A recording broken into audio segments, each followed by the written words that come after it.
Let me ask you some questions. Have you ever been in a situation where you think the sale is on track and it's just going smoothly and then the prospect ghosts? Or how about they ask for the full value? They want everything that you have, but then when you actually present the solution, they're pushing back on price. Or how about just being in that situation where you feel like just another vendor, just begging to get an opportunity, begging to get a meeting? Or lastly, what about being in that situation where everything seems like it's good to go, and then at the very end they say, you know what, this was great, but I really want to think it over.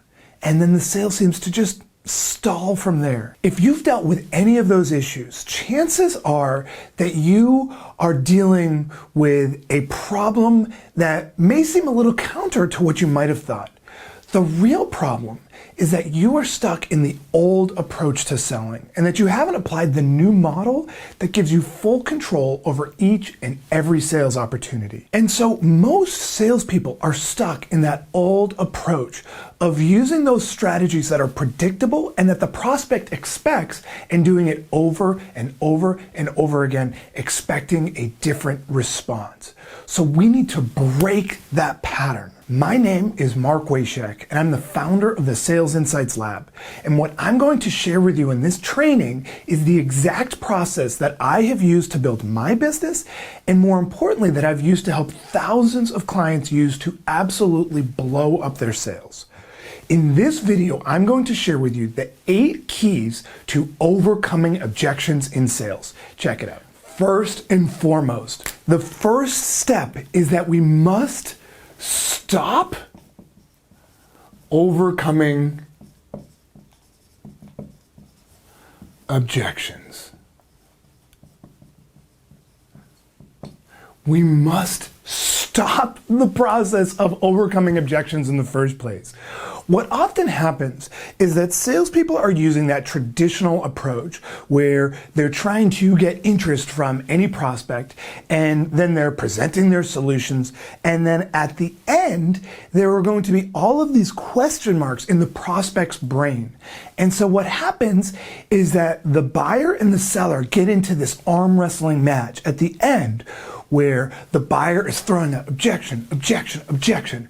And the salesperson, because they know that it's coming, they're ready for those karate moves where they're trying to consistently overcome every single objection. So the prospect says, you know what, your price is too high. And the salesperson has a way to overcome that objection, to try to convince the prospect of why their price isn't so high. Or the prospect says, you know what, I'd like to think this one over. And then the salesperson has some way to try to overcome that. And by the way, that even in that situation, that's still a relatively advanced selling situation. A lot of salespeople, as soon as they get an objection, they immediately just start going to this kind of verbal monologue, and they're just going and going and going, and the sale is just starting to fall apart. And so we need to first break this pattern altogether by just coming to terms with the fact that we want to stop thinking in the mindset of overcoming objections in the first place.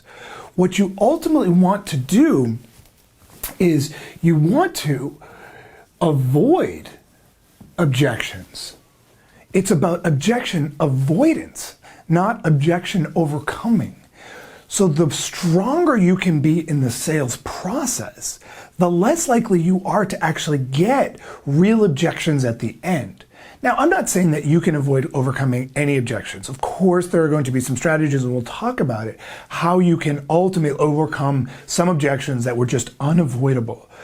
But great salespeople can actually avoid most objections in the first place.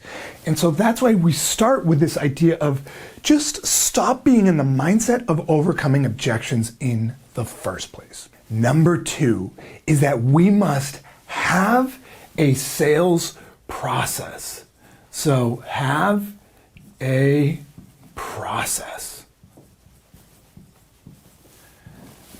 You must have a process in place that's going to help you when you're actually taking a prospect through the sales process. Now, we started with this idea that we want to just stop overcoming objections in the first place.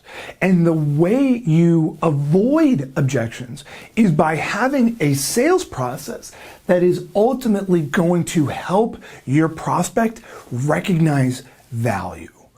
And so rather than thinking of what the traditional sales process looks like, and I'm just going to write this in red just so we can think about it, right? The typical sales process, I'll just put it up here.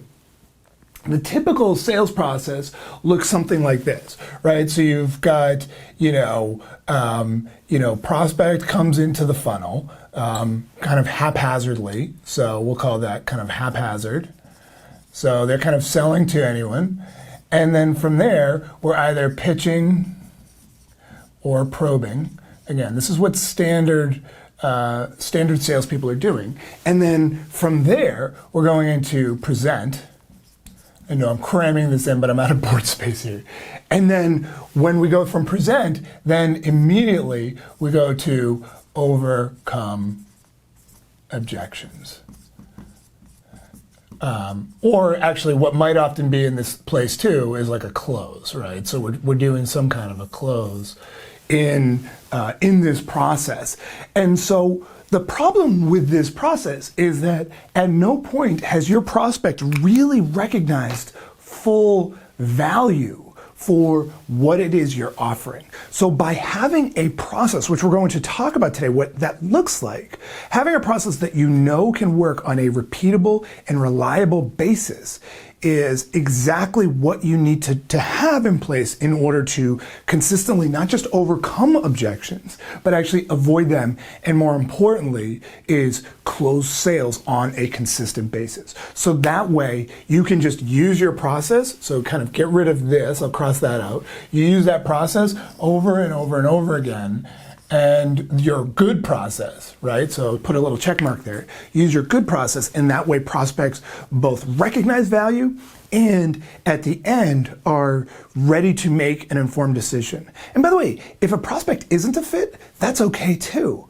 But what we want to avoid are the people that are just throwing out objections because they really don't want to do business with you, and yet we're trying to somehow convince them. So we've got to avoid that wishy-washy stuff in the middle.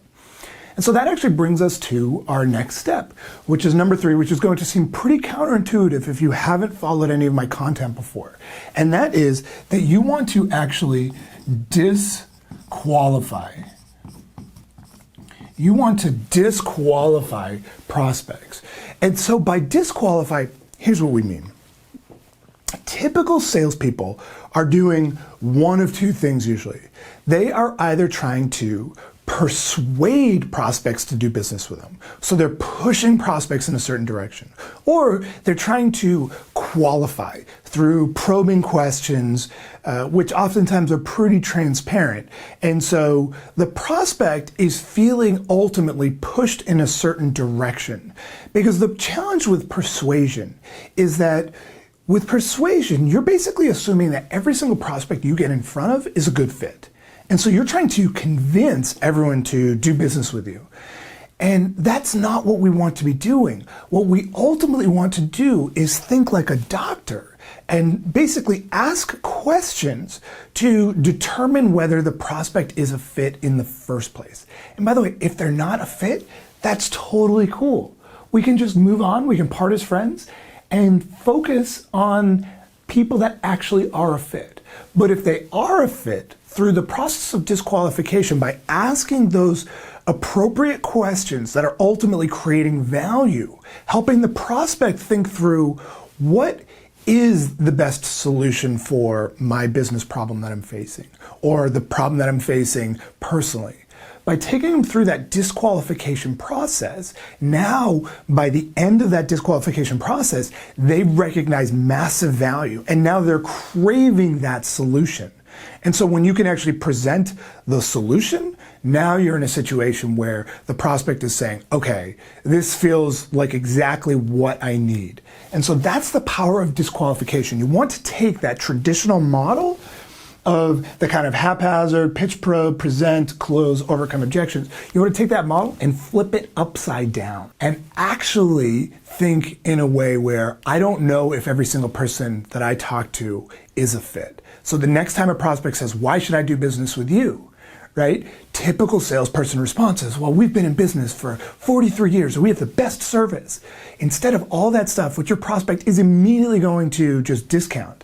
Instead, you want to say something like, you know what, George, I really appreciate your asking me.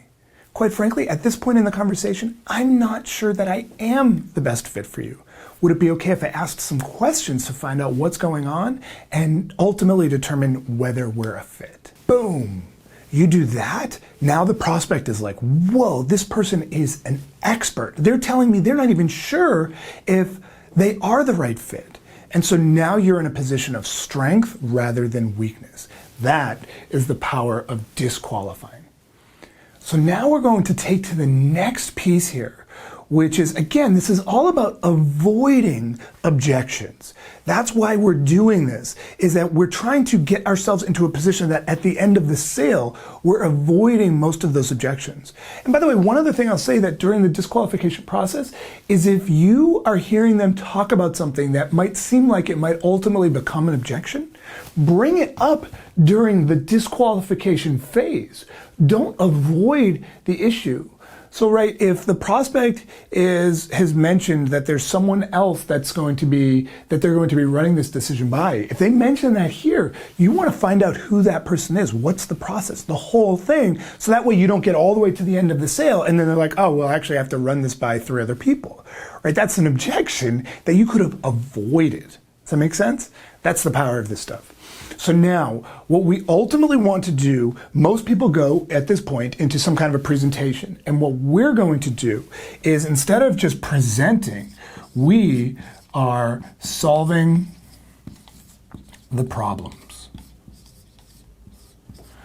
So we're actually solving the problems, or you solve that problem. What you want to do is, instead of presenting your features and benefits, which is what most salespeople are doing, it's what most of your competitors are doing. They're talking about, well, our product does this, and this is how it's going to help your business. Or our service does this, and this is how it's going to help you. Feature and benefit selling is the old model. Presenting those features and benefits is really old school, and it's been done literally for over 100 years. Your prospects, if they are savvy even in the least bit, which in today's world of selling, most prospects are because they deal with so many salespeople on a regular basis. If they're expecting that, you are immediately going to allow the wall to come up with the prospect, because now they're just feeling like, okay, this is just like a standard sales pitch, and they're just kind of doing this kind of like feature and benefit thing. Instead, what we want to do is we want to go from disqualifying, where we're asking questions to find out what's been going on in their world, and then we actually want to present in a way that's about solving their problems. So here's where we've determined what are the challenges or the issues that they faced, and then what we now go to is, okay, so George, based on what you've told me, challenge A, challenge B, challenge C, here's what we think that solution would look like. And so now all we're doing is we're doing a very short presentation that's simply focused on solving their challenges. And it's going to consist of things like case studies. So we use a concept called case study presentation. It's going to consist of some very short bits here that are going to basically just demonstrate that you understand the problems that they've talked about in disqualification. Because remember, the person who can articulate a prospect's problem is going to be the person that is perceived in the eye of the prospect as the person that can actually solve the problems. The better you are at diagnosing the problem, the solution is actually more about just demonstrating you understand it and then having a way to solve it. And then actually, one thing that we see, the data shows over and over again, that top performing salespeople have a much shorter presentation than average performers. So if you think of the standard model, right, it's something like this, where you have, if this is the entire sales process from A to B, standard salesperson is going to have a very short kind of discovery disqualification phase here, and then the presentation is very long. And what I want you to do is actually flip that switch, where instead, so this is kind of like average person, and instead what I want you to think about is, instead of a short discovery or disqualification conversation, I want it to be very long. And so actually what's going to be very short is that presentation, where you're just simply demonstrating that you understand what's going on, you can solve the challenges, and then you're going to let them ask you questions which will drive the remainder of the presentation. So if you have like 25 slides in your presentation and it's really like an hour of content, you are shooting yourself in the foot. You want to keep your presentation super short, and it's only catered to solving those challenges that they've mentioned, not a second more. And then you're going to let them ask you questions, which will drive the remainder of that quote unquote presentation phase. That's what top performers are doing. That's exactly how we really do everything we can to make sure that the objection is avoided in the first place. That's the power of this system. So that actually brings us to the next step, which I've talked about it for so much, but it's actually a part of this. And so I think it would be insane for me not to mention, which is actually that we want to avoid objections.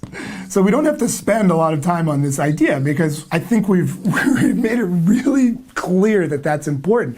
We want to avoid objections, not overcome them. Now, of course, we're going to talk about it in a second. There are some situations when you are going to have to deal with an objection.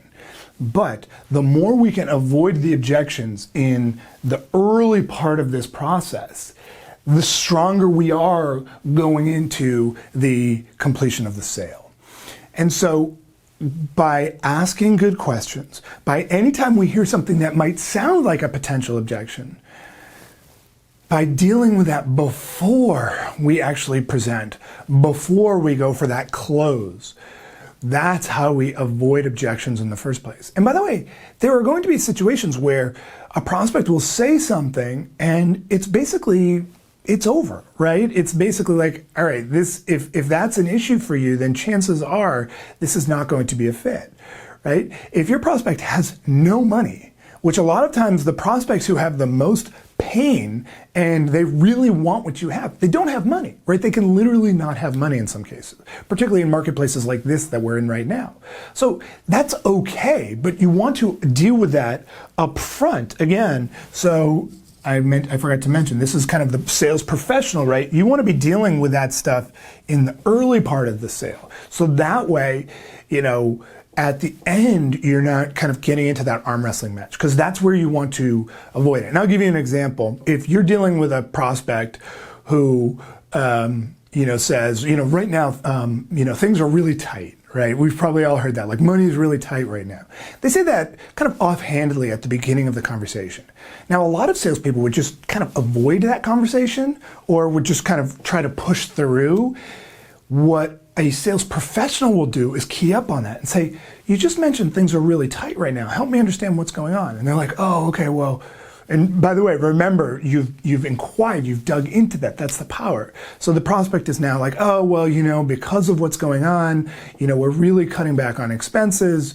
And so you want to dig into that deeply. And that could be a moment where you say, look, George, if things are really tight right now, even though you've mentioned that you've got challenge A, B, and C, does it not make sense to deal with this conversation at the moment? And let them do one of two things. Either say, no, we absolutely need to solve this. Or B, they're going to say, you know what, you're right. This probably isn't a good time for this conversation. We're just not going to be able to make an investment in this. And now you can disqualify them and move on. But what you've done is, by doing it early on in the phase of the sale, now you're avoiding a lot of pain for yourself down the road by trying to present, by trying to do all this, and then at the end, all they're going to do is say, look, we don't have any money, right? You want to know that early, not late. That's the power of this process, and that's why we want to avoid objections. And that leads us to point number 6, which is actually, we want to make objections I'm going to do an equal sign, equals opportunity. So objections equal opportunities, or make objections an opportunity. And so there are inevitably going to be moments when you get an objection from a prospect, and that's okay. You may be at the end of the sales conversation and, they may have some objections. That's fine. But what most salespeople do is they turn an objection into an arm wrestling match where they're literally they're in like a dogfight, and prospect is pushing one way, person is pushing back the other way. And what we want to do is we want to avoid that arm wrestling match. We want to turn objections into an opportunity. So next time you get an objection, don't freak out and go into your 3-minute monologue trying to solve their objection. Instead, slow it down, pause. So the next time a prospect actually says an objection, I want you to pause for a couple of seconds, and then I want you to inquire what's going on. Now, I don't have time in this whole training to go super deep into the whole process, but you want to, as a first step, if you do nothing else as a result of this, if you just pause and then inquire as to why they mentioned that objection in the first place, now you are coming from a position of strength, because you can turn that objection into an opportunity. A lot of times an objection is not really what it seems at face value. And most salespeople are putting too much value in the objections that they hear. And what you want to do is instead just dig to find out why they mentioned that objection in the first place. So if a prospect says, this seems really good, but it sounds a little expensive. And so most salespeople would then be like, oh, okay, well, let me share with you the 3 reasons why it's not expensive, or why the ROI is so obvious, or why there's so much value here, right? It's so painful because that's what most salespeople do. Instead, what I want you to do is pause and say, George, really appreciate your mentioning that. Help me understand why you say that. And now the prospect may actually say, well, we've done this in the past and it was half the price. And now you may say, oh, so tell me about how it went in the past. And then the prospect says, oh, well, yeah, we did it in the past with a different company and it was actually a complete disaster. So now you've gotten them to solve their own objection. You've gotten them basically to have more buy-in to your solution because they basically just said they did it for half the price before, but it was a disaster. That's the power of this. Slow it down and inquire. You want to recognize that all objections, there's basically this is an iceberg, right? And so here's the surface water, here's the objection at the top. But what we really want to understand is what's going on down here. That's the important stuff. And so by really inquiring about why they mentioned something, you're going to go from here and you're going to go down. And that's the beauty of this. Make an objection an opportunity. And that leads us to our next piece, which is to get in front of the right people. You want to get in front of the right people. Now, I could have put this first too, but I actually wanted to save it towards the end because it's so important, is that so many salespeople are not getting in front of the right people in the first place. So they're basically putting themselves in a situation to have a buyer who doesn't really have either the right fit, or they don't have the money, or there's some reason that they're ultimately not going to buy in the end. And so actually we talked about at the beginning here, this idea of haphazard prospecting. And this is really important, that your prospecting is actually, or your lead generation process is getting you in front of the right people in the first place. We need to be in front of the right people. And if we're not, we're going to be consistently struggling to close sales, of course. So that's why we use a process called the prospecting blueprint, where you really map out exactly who do you want to get in front of, and then what's the right process for getting in front of those people and only selling to those people. You want to get super clear on your IPP, or your ideal prospect profile. Who is that person that is consistently going to buy from you? And then only sell to those people. The old saying of, oh, so-and-so could sell anything to anyone. It's like, no. That's old school mindset. That is junk. I want a salesperson who sells the right offering to the right person. That's it. That's what a top performer looks like. So get in front of the right people. And that brings us to number 8, which is one of the most important pieces of this entire process, which is that you must have mentorship and coaching. One thing that I see time and time again is that all top performing salespeople, all successful people have good mentorship and coaching. Now, you may have that in the organization that you're in, and if you do, great. But I see so many salespeople and business owners out there who are struggling because they don't have the right process in place. You must have rock solid mentorship and coaching if you want to ultimately be able to implement a process like this. And more importantly, if you ultimately want to crush through your sales goals. Having that right process and that coach who can really push you in the right direction is everything. Because again, I see salespeople over and over again who just hit their head on a certain number and they never seem to get past that. And chances are that's because they are stuck in the old model of selling. Or maybe you have a manager right now and they're teaching you and pushing you to use that old model of selling. You need mentorship and coaching to help get you to that next level. You don't want to reinvent the wheel here. There are strategies and processes that work in selling over and over again, particularly in today's marketplace. And if you're not using them, you are holding yourself back. You are in a boxing match with one arm tied behind your back. So you must have that coaching and mentorship in place. And so that's why I'd like to share with you the Lab Accelerator program. So what I'm going to do is I'm going to switch over to the white backdrop here, and I'm going to walk you through the application process for the Sales Insights Lab Accelerator. The Lab Accelerator program is a coaching, accountability, and mentorship program focused on helping you not only hit your sales goals, but actually crush through them. As a member of this program, you're going to get all of the behind-the-scenes strategies to get exactly where you need to go. There will be direct pressure from me and my coaches, as well as the peer-to-peer pressure to blow past your goals. So who is this program for? It is perfect for people who want to generate more high-quality sales opportunities in a predictable way. It is for people who know that they can not only close more sales, but actually do it at higher prices. And it's for people who recognize that they can and should be making so much more money. So right now, I'm looking for just a few of my dream clients who are committed to getting there, where I can help them get massive results. So that's why for a limited time, I'd like to work with you in a sales strategy session if you meet this criteria. Now, I work with clients that have these 3 traits. 1, they believe in investing in themselves to get the ultimate shortcut to achieving their goals. 2 is that they're willing to do the work and they don't buy into some silly done-for-you type thing. And 3 is that they will do whatever it takes to change their current reality to achieve their real dreams in life. So if this is you, here's how the process works. On this strategy session, we're going to be thinking through a few key areas.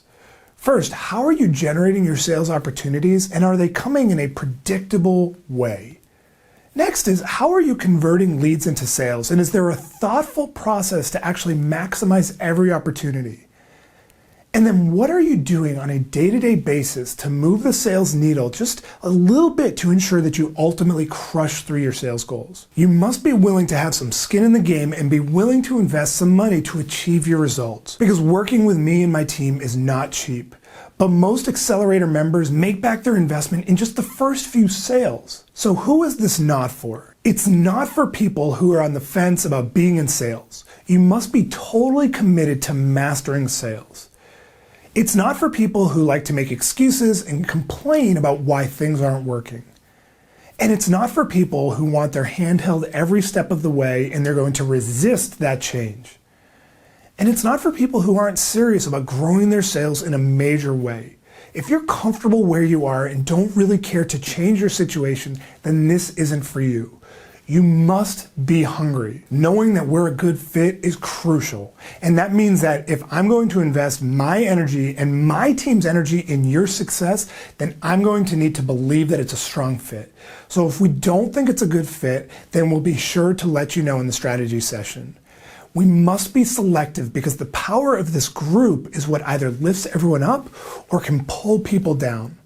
And if we don't think it's a good fit, we'll gladly recommend some alternatives. We only want win-wins here. So the first step is to complete the application for the strategy session below. And this application is necessary to determine, one, that I can help you and that we're the best people to actually help you. And two, that you're willing and ready to step up to commit to get the results. So once you've completed the application, we'll schedule the call. And at the end of the call, there will be one of two outcomes. Either it's not a fit and we can part as friends, or it is a fit and we'll extend an invitation for you to join the Lab Accelerator. Either way, you'll get an insanely valuable strategy session and you'll walk away with a newfound clarity on how to get to that next step. So it will likely be the most valuable 45 minutes that you spend on sales this entire year. Now, our schedule is very limited, so this is a rare opportunity, and we only have room for a few clients, and we give priority to those who take action. So if this is you, then go ahead and apply to the Lab Accelerator by clicking the link. Again, this opportunity may only exist for a short period of time, so if you're serious about getting results, then apply right now. Click that link to get started.